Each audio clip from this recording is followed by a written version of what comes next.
folks. So today I'd like to discuss a little bit about stroke training and using the head string as a trainer and using 4 to 6 object balls plus a cue ball as a trainer and just trying to really hone in our stroke. Well, in the past several months, I'm noticing that when I get down on the cue ball and I'm using the head string as the cue ball, I'm just trying to find out where straight is. When I get down on the ball, I'm noticing that my right arm and my body, I'm just a little bit to the right, aiming too much to the left. Okay, and so I'm having to pay attention to this a little bit because I'm hitting the ball. Either I'm hitting the ball with unintentional side spin, right spin, just a little bit, or I'm hitting the cue ball and aiming it too far to the left. And so I really had to think a little bit, how do I fix this problem? Okay, so I've got a couple methods. Now, if I just said I want you to cue on the head string or the balk line, and I drawn in with a colored pencil, white colored pencil line exactly on the second diamond. If I said, hey, let's cue on the balk line. Well, my tip's on the line and I can get the cue to maintain that line. I'm watching the tip and it clearly was exactly on that line. But as you can see, I started off way to the left, aiming to the right. So that's no good. I'm not actually aiming anything. When we have a gun, we have to look at the rear sight and the front sight. When we are shooting a bow, we have to have an anchor point on our face and we're looking down the shaft of the arrow and we see the tip of the arrow as well. And so I think a lot of us get wrongly just think about the Q-tip, okay? And then we are constantly just thinking about the Q-tip and the ferrule and not actually aiming. So I think the back of the cue, the butt of the cue is really important. So what's the drill? So I've got 2 pieces of chalk right on the second diamond. And if you want to make this progressive, you can make it a little wider. I don't think it's necessary to make the chalks wider. I think you could do it a different way. We could put the cue ball here. Well, I don't think it's that difficult to get my hand in position to where I can see straight over the second diamond. It's a little cumbersome as well. So if I get my hand, my bridge hand on the cloth finally, and I do my step in, I can clearly see, if I look down, if the shaft is over this inlay, okay? And if I get farther and farther away, now I'm having a smaller aiming.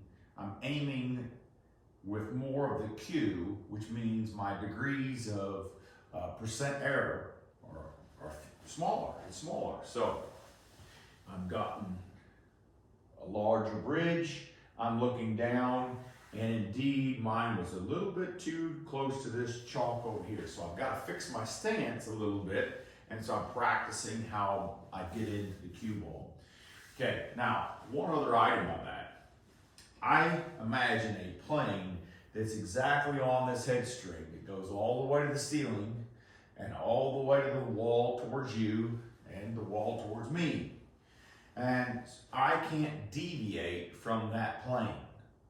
I need to keep my vision center on that plane, and I would ideally like to keep my shoulder and my elbow exactly on that plane.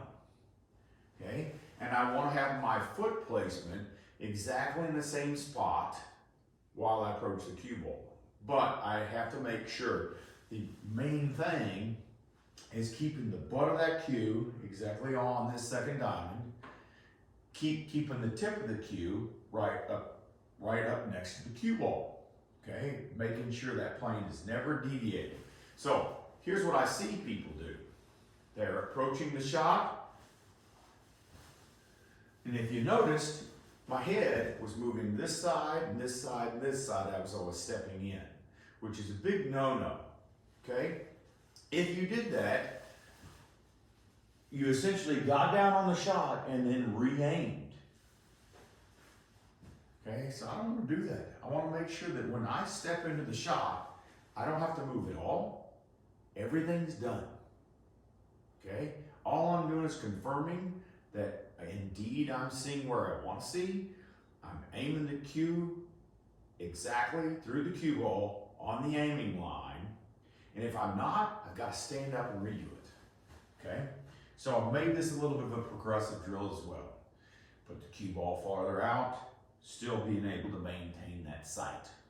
Okay, you stop, cue ball's over here, you get down on the cue ball, you stop, move your head, look down, you've got instant feedback.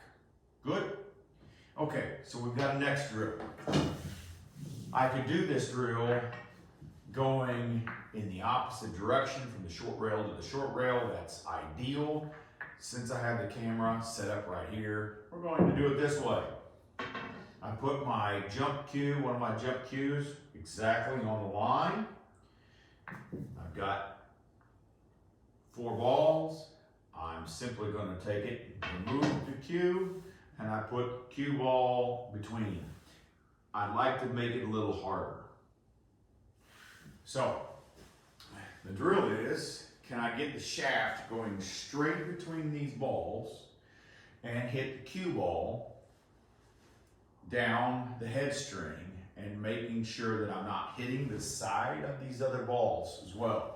Okay, now, like I said, ideally, I would have more, okay? 3 to 4 sets of balls up here so that I can make sure I can check my stroke, okay?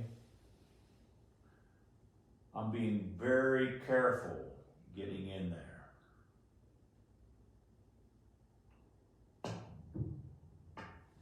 Okay, so that's pretty easy. And ideally, you need to start on the foot spot and go lag speed and still being able to hit the cue ball on the Q-tip on the rebound, and then hit 3 rails of speed, which means the lag speed plus going another rail. And if you want to do that to where you don't have to move the 4 balls, then you just have to add some angle to it.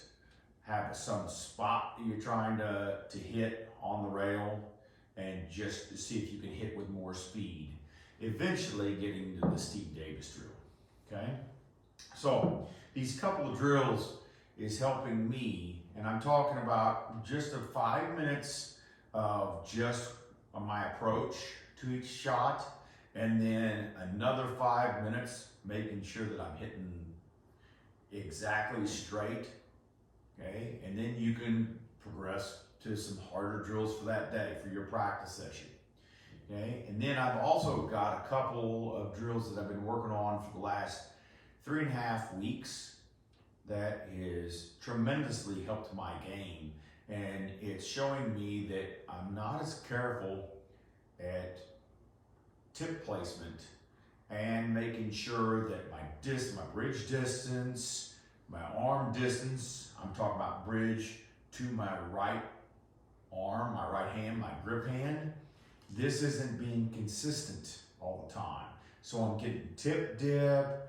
I'm just not being very accurate with my cue ball control because of where I'm hitting my cue tip on the cue ball. Okay, so I've got a couple drills that I've been doing for the past, like I said, a couple months. And if you'd like more information about that, just hit me up on Facebook and see if we can't get together and get a lesson going. Cool? Hope this helped you.